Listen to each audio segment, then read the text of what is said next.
How is Iran using the war in Gaza to rally Muslim nations against Israel? This question has two parts. First, why does Iran have such influence over the Ummah, or global Muslim community? And second, how exactly is Iran leveraging that influence? Let's break it down. Why does Iran have such influence over the Ummah? Well, Iran positions itself as the leader of resistance against the Zionist entity, as it calls Israel, which happens to be the second most powerful nation in the Middle East, behind only Saudi Arabia. At the same time, Iran presents itself as the main defender of the Palestinian cause. It heavily emphasizes its support for groups like Hamas, Hezbollah, and other so-called resistance groups based in Gaza, Lebanon, Yemen, and Iraq. By using strong anti-Israel rhetoric, Iran successfully unifies the various factions of political Islam around one common enemy. That in turn allows it to present itself as the leader of the Ummah, and by extension, the leader of Muslims worldwide. It's a similar strategy to what Vladimir Putin used during the Cold War. He positioned the Soviet Union as the leader of a global communist movement and the defender of the workers of the world. The idea was to gain popular support among left-leaning parties across Europe and America. In this case, however, Iran's influence goes far beyond just lip service. Iran backs these proxy groups with training, funding, and weapons. Its goal is to surround Israel with what it calls a resistance axis. The most lethal leg of this axis is Hezbollah in southern Lebanon. Since 2006, Hezbollah has fought 6 major wars against Israel. Its arsenal dwarfs that of any other Arab military. With some 150,000 rockets and missiles pointed at every inch of Israel, Iran also supports Hamas and the Palestinian Islamic Jihad in Gaza. The two groups launched thousands of rockets at Israel since October. Then there are the Houthi rebels in Yemen, who regularly attack Saudi Arabia and the militias in Iraq and Syria.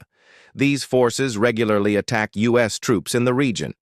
What we see here is that Iran is surrounding U.S. allies in the region with proxy forces.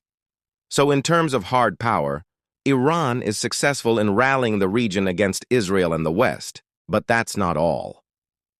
Iran also uses a powerful ideological narrative to mobilize Muslims around the world. It frames the war in Gaza as a defensive jihad, a holy struggle to defend Islam's holy sites.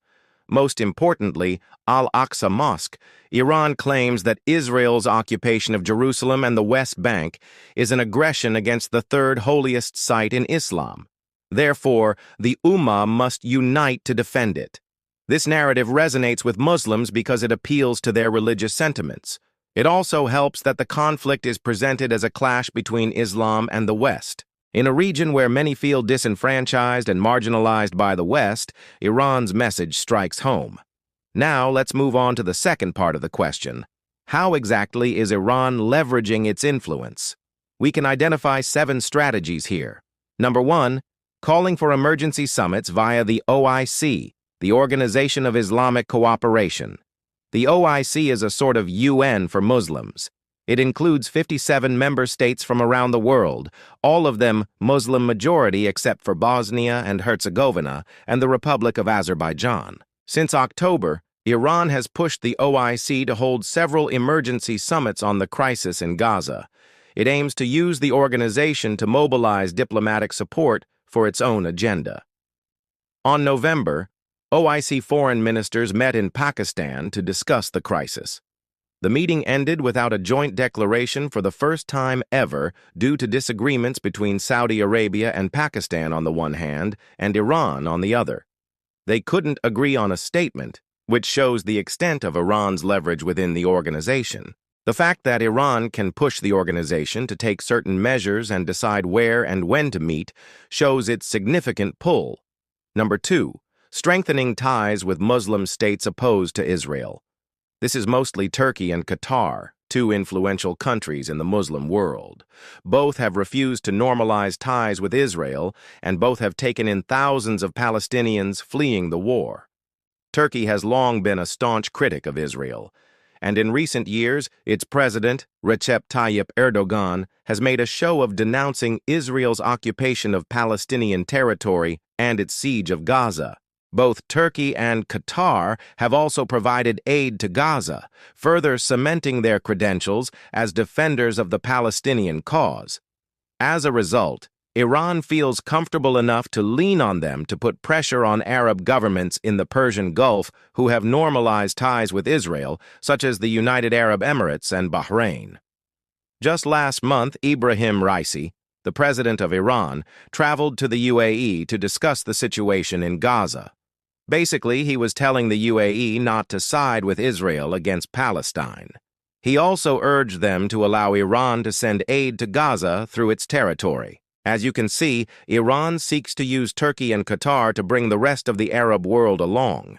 If successful, that would spell disaster for the Abraham Accords, a series of peace deals brokered by the U.S. between Israel and several Arab states, including the UAE, Bahrain, Morocco, Sudan, and the aforementioned Turkey and Qatar.